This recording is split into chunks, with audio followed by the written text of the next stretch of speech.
Just beyond the hum of Washington, D.C., there's a gorge carved through stone older than imagination. Rock that formed when the world was young and the oceans ruled everything. Hidden inside this ancient spine is a waterfall, small but mighty, tucked away like a secret. But the path to reach it? That took more than legs. It took courage. Today, we're headed into Scotts Run Nature Preserve, a forest saved by a stubborn lawyer, an entire neighborhood uprising, and turns out, a traveler who didn't know this trail would change her life. So let's go.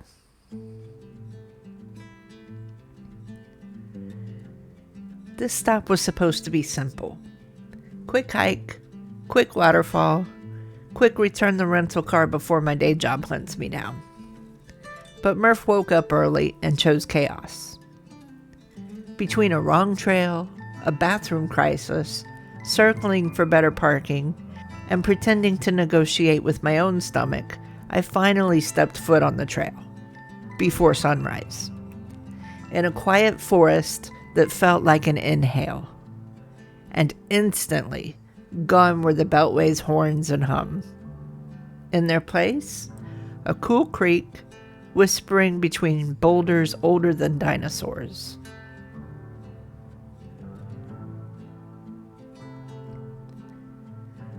Scotts Run is one of those rare pockets where time folds in on itself.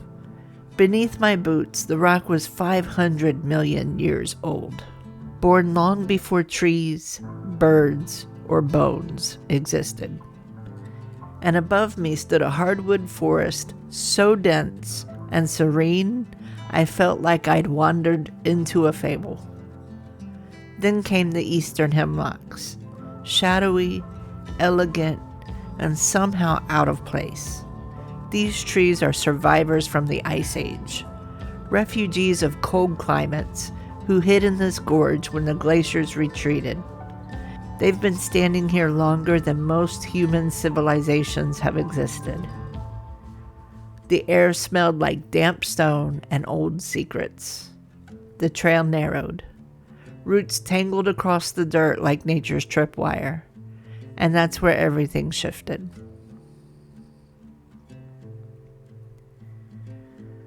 See, tree roots and I, we have a history. Puerto Rico, a slip and trip on wet leaves and tree roots, a broken ankle, a hard recovery. So when I reached a steep, root-laced descent, I froze. Just stood there, staring, imagining every worst-case scenario Murph could script. I told myself, either slay it or turn back. I breathed, I steadied, and then I said out loud, I got this. And I did. Every careful step was a small victory. Every route conquered felt like reclaiming something I'd lost. By the time the trail leveled out, I could feel the confidence settling in my bones. And then I saw the trash can. A single trash can beside the creek, overflowing, surrounded by wrappers like a battlefield. My brain very helpfully, this is where bears live. You're a snack. Did the Park Service likely place it? Yes. Was it terrifying in the quiet dawn light? Also yes. Were there grizzlies? No, this is Virginia. Black bears live here, but grizzlies are not on the guest list. Still, in the moment, my brain conjured a whole apex predator buffet. But I told myself, we don't live in fear, and pressed on.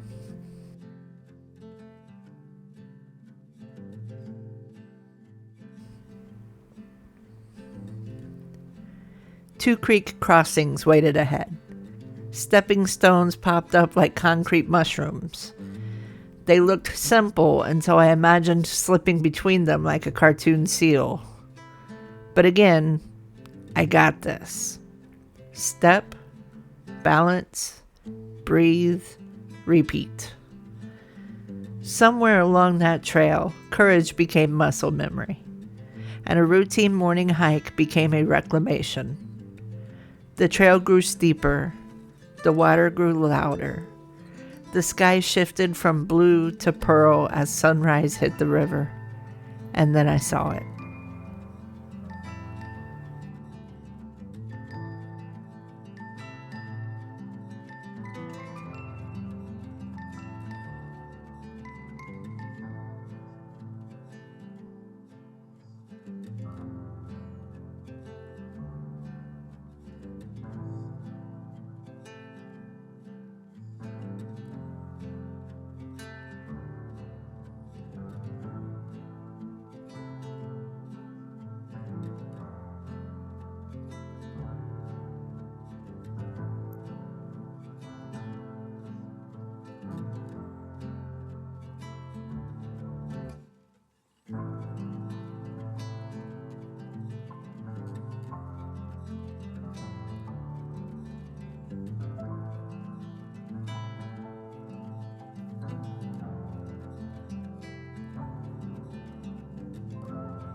Scott's Run spills over a rocky ledge just a few feet from where it meets the Potomac River, one of the fiercest, most historic rivers in the region.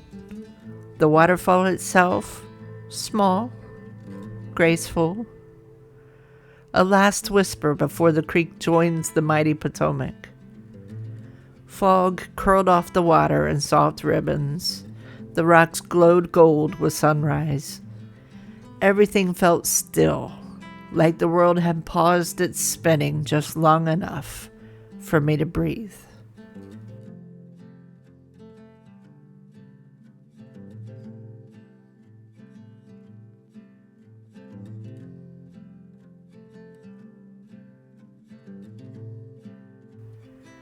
Was it the biggest waterfall?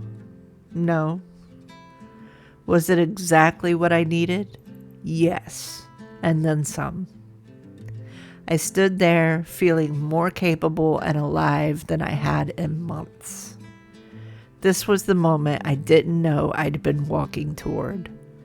The moment that sent me home wanting to hike more and explore ghost towns again and reclaim the parts of myself that adventure always wakes up.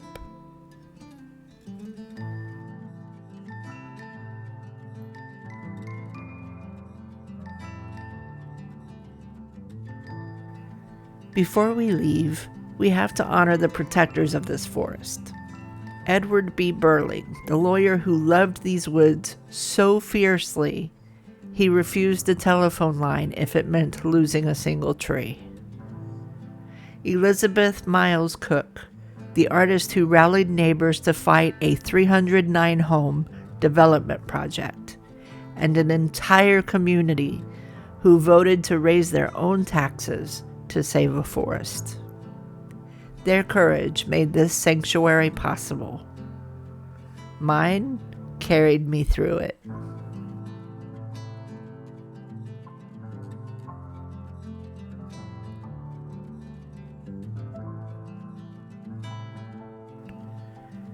A 500 million year old gorge, ice-age trees, a sunrise waterfall, and a scared, determined hiker who kept saying, "I got this," until it became true.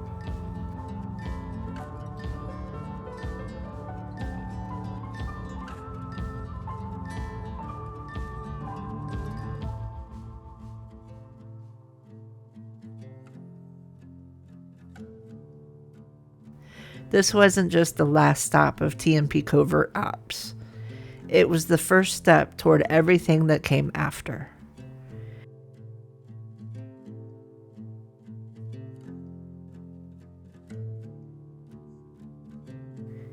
If you've ever had a trail, a moment, or a place that quietly stitched you back together, tell me in the comments.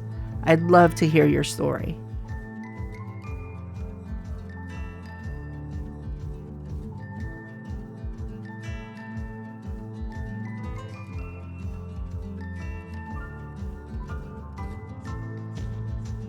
And if you want more hidden history, more sunrise moments, and more Murph-induced chaos, hit that subscribe button. Until next time, keep exploring the world your way.